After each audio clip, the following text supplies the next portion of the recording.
Tehran की वो ऐतिहासिक और रहस्यमयी दोपहर जिसने व्हाइट हाउस से लेकर इजराइल के वार रूम तक खलबली मचा दी। चारों तरफ सन्नाटा है, लेकिन ये सन्नाटा किसी मातम का नहीं, बल्कि ईरान के उस सबसे बड़े फैसले का है जिसने दुनिया के सबसे ताकतवर देश की धमकियों को ठेंगे पर रख दिया है। असेंबली ऑफ एक्सपर्ट के 88 मुस्तहिद जब एक बंद कमरे में इकट्ठा हुए तो सवाल सिर्फ एक उत्तराधिकारी का नहीं था, बल्कि ईरान के वजूद और उसकी साख का था।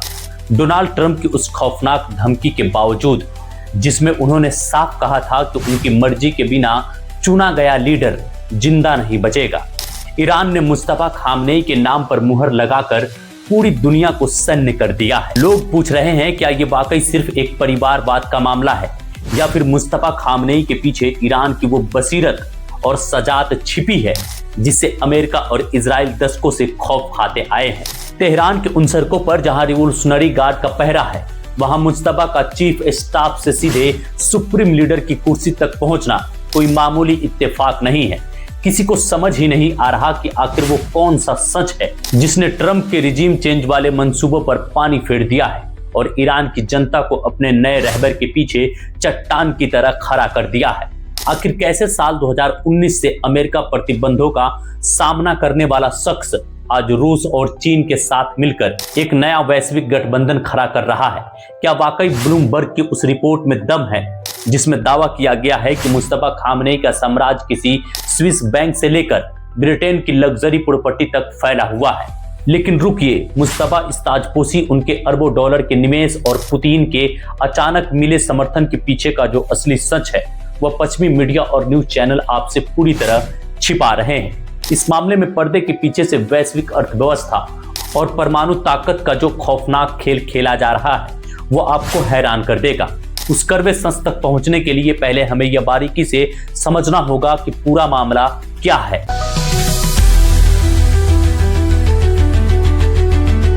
ईरान में सर्वोच्च नेता का पद केवल एक राजनीतिक पद नहीं है, बल्कि यह देश की आध्यात्मिक और सैन्य शक्ति का केंद्र भी है। मुस्तफा खामनेई का इस पद पर बैठना न केवल ईरान के लिए बल्कि पूरी दुनिया की भू राजनीति के लिए एक बहुत बड़ा मोड़ है। ईरान में सुप्रीम लीडर को चुनने के लिए कोई आम चुनाव या जनता की वोटिंग नहीं होती। इसके लिए एक बहुत ही खास और विद्वानों की परिषद काम करती है।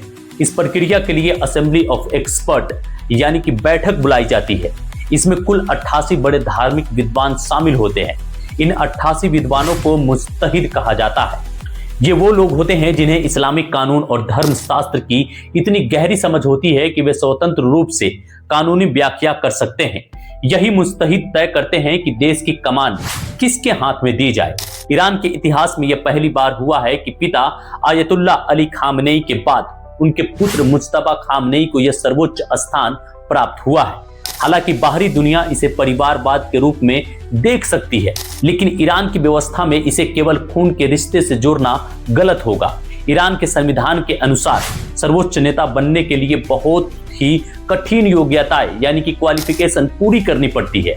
उम्मीदवारों को इस्लाम और शरीयत का उच्चतम स्तर ज्ञान होना चाहिए, यानी गहरी राजनीति समझ और दुनिया के हालात को समझने की शक्ति यानी असाधारण बहादुरी, ताकि वह मुश्किल वक्त में देश का नेतृत्व कर सके। मुस्तफा खामनेई रातों रात इस पद पर नहीं पहुंचे।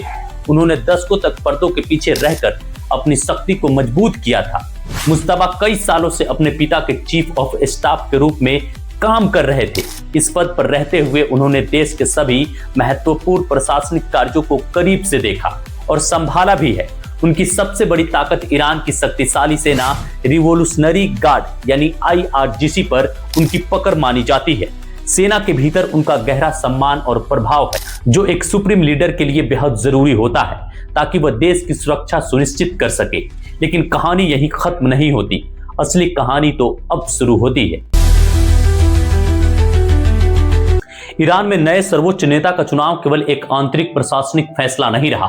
इस पूरे मामले में असली तनाव उस वक्त शुरू हुआ जब डोनाल्ड ट्रंप ने कूटनीतिक मर्यादाओं को ताक पर रखकर एक बहुत ही खतरनाक बयान दिया।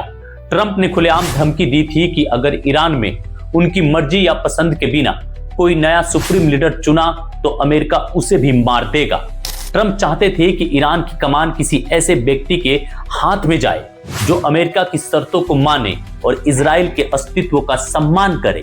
ट्रंप का मकसद ईरान को एक दोस्त देश के रूप में ढालना था जो वाशिंगटन के इशारों पर चले। ईरान ने मुस्तफा खामनेई को अपना सर्वोच्च नेता चुनकर दुनिया और खासकर अमेरिका को एक बहुत ही कड़ा संदेश दिया है।